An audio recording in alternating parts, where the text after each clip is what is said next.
Hey everyone, hey, it's Andrew here with Sony, and I am at CEDIA 2025, and I'm showing off my collection of Sony ES over the decades. So this has been a project I've worked on for the past several months of going back and cataloging and acquiring legendary Sony pieces from our 60 years of Sony ES audio. So let's take a little walk back in time and see what we've done over the decades. So it's 1965, and we released the first ES generation of amplifiers, the TA1120. Now, of course, by 1965, we'd been producing great audio components at Sony, for over 15 years. But the TA1120 was really a revolutionary component. We designed new transistors that allowed an extremely quiet sonic performance, low distortion, low noise, and built an exceptional amplifier using these output devices. Actually, 46 transistors went into making this TA1120 a legendary amplifier in 1965. Moving on to the 70s, in 1975 to be precise, Sony introduced another revolutionary transformer, the V-FET, the vertical field electronic transistor. And what this V-FET transistor allowed us to do is give us warmer sound, more depth, lower distortion, just a really great clarity, very musical performing amplifier. The V-FET transistors were so sought after that every other audio manufacturer out there wanted these V-FETs for their own amplifiers.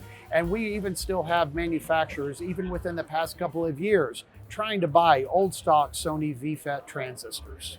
In the 1980s, the modern ES logo was introduced in 1983 on the first ES CD player.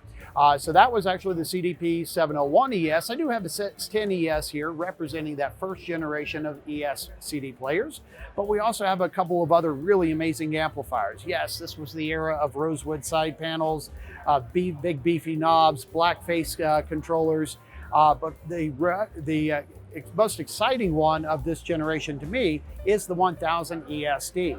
This was our first Dolby Pro Logic surround sound processor. This introduced time-based phase correction for speakers, room correction, multi-channel calibration and equalization to give you amazing home cinema performances even back in the late 80s. In the 1990s, Sony dipped their toes into custom integration. Well, I shouldn't just say dip their toes. We dove headfirst into custom installation, producing systems like the DM1000, the DST system. The DST system was a multi-room digital sound system, allowing us to do up to 18 zones of independent audio using a coax digital connection to connect to these multi-room amplifiers throughout the house. We have the DST keypad controllers to allow full integration and control of the entire system. In the 1990s, we also expanded, of course, into Dolby Digital and DTS processing with legendary processors like the TAE 9000 ES that continued the tradition of the 1000 ES of the late 80s, and then massive multi-channel amplifiers like the N9000. So the 2000s saw the return of silver. Yeah, we brought that classic 70s silver back, but we also went even further into integration and control.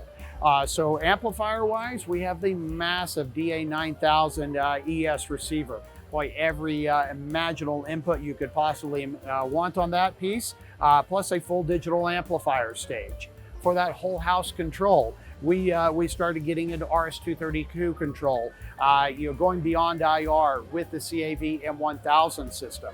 The CAV M1000 brought us not only multi-room source selection, but full multi-room control of components using these really slick keypads throughout the home.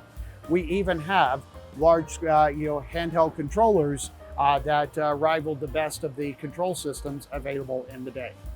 So the 2010s brought us a couple of more innovations. We continued with not only serial control and IR control, but also greatly expanded the level of IP control.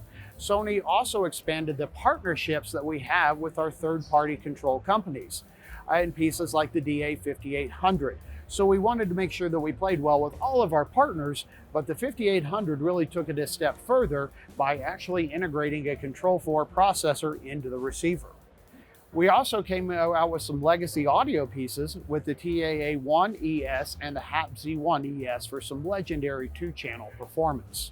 Okay, so thanks for taking this walk through memory lane with me here. But more important than just memory lane, I want everybody to make sure they remember that these ES audio innovations that we had over the decades, the passion for performance, all goes into our newest line of ES AVRs. From that exceptional AZ3000 ES to the flagship AZ7000 ES, that passion for performance, integration, and control is absolutely there in everything that we do. So thanks for checking out this video. Please like and subscribe. Stay tuned for more great videos from the ES team, and visit SonyPremiumHome.com for more information. Thanks, everyone.